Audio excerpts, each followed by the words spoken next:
Bon les amis, j'aimerais qu'on parle un petit peu de l'OTAN, vous savez, cette alliance défensive qui est en réalité une machine de guerre, un rouleau compresseur qui sème le chaos partout où il passe. Depuis 1949 quand même, cette organisation était censée protéger l'Occident, mais en réalité qu'est-ce qu'elle a fait? Elle a fait que déclencher des guerres, renverser des gouvernements et écraser tous ceux qui n'étaient pas d'accord avec elle, tous ceux qui ne se soumettaient pas aux intérêts américains en fait. Ça c'est la réalité. Et aujourd'hui, elle en arrive à un point qu'elle est devenue totalement hors de contrôle. Et elle n'a fait que s'étendre et elle continue une espèce d'expansion agressive vers l'Est qui est en train de pousser quand même vers un conflit mondial. Alors qu'à la base, l'OTAN était quand même censée protéger l'Europe de l'URSS. Mais en 1991, bien l'URSS s'est effondrée et l'OTAN aurait dû cesser d'exister avec. Ben non, qu'est-ce qu'elle a fait? Elle s'est transformée en une espèce d'armée impérialiste. Et à partir de là, elle a commencé à avaler les pays de l'ex-bloc soviétique. Elle a avancé ses bases, ses missiles, ses soldats, toujours plus près de la Russie. La question est pourquoi en fait? Regardez en 1999, Pologne, Hongrie, République tchèque qui rejoignent l'OTAN. 2004, les États baltes. Il y a eu aussi la Roumanie, la Bulgarie. 2008, ils annoncent que l'Ukraine et la Géorgie vont rejoindre l'OTAN. Là par contre, c'est pas passé crème. Là, ils ont pris ça pour une déclaration de guerre, les Russes. Déclaration de guerre déguisée, Moscou a prévenu, on ne laissera pas faire. Résultat, en 2008, les chars russes écrasent l'armée géorgienne, mais l'OTAN n'a pas retenu la leçon et ne s'est pas arrêté là. 2014, Maïdan, la fameuse révolution ukrainienne, qui était ni plus ni moins qu'un coup d'État pro-occidental en Ukraine. Et là, pareil, réaction immédiate des Russes, la Crimée récupérée par la Russie, guerre dans le Donbass.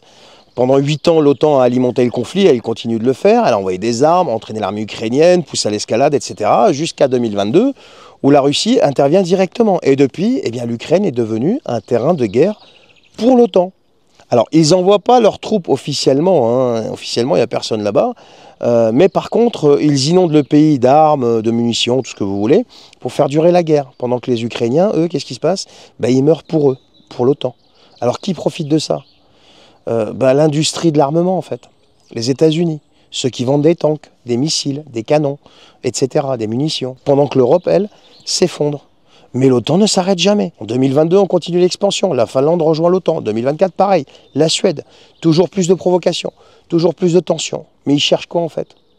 Peut-être une guerre nucléaire, j'en sais rien, je sais pas, je me pose des questions. Et surtout quand je regarde le bilan, par exemple 1999, 78 jours de bombardement en Serbie. Des milliers de morts, sans l'aval de l'ONU, tout ça pour l'indépendance du Kosovo. On voit le résultat aujourd'hui. 2001, Afghanistan, 20 ans de guerre, des centaines de milliers de morts pour lutter contre les talibans. Et au bout du compte, eh bien, les talibans reprennent le pays en 2 semaines. 2011, la Libye, Kadhafi, assassiné, on détruit le pays. L'OTAN, c'est une armée d'occupation, une organisation qui n'a qu'un seul objectif, imposer la suprématie américaine.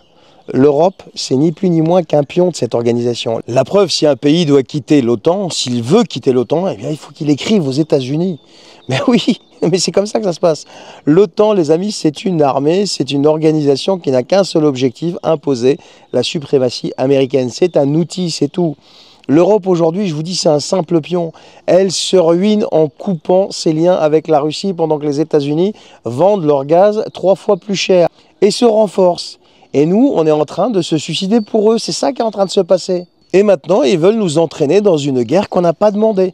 Parce que cette machine, en fait, qu'est l'OTAN, ne vit que d'un seul truc. Elle s'alimente de conflits permanents. Elle a besoin de conflits permanents pour exister. Tant qu'elle existera, il y aura toujours un nouvel ennemi. Il y aura toujours une nouvelle guerre.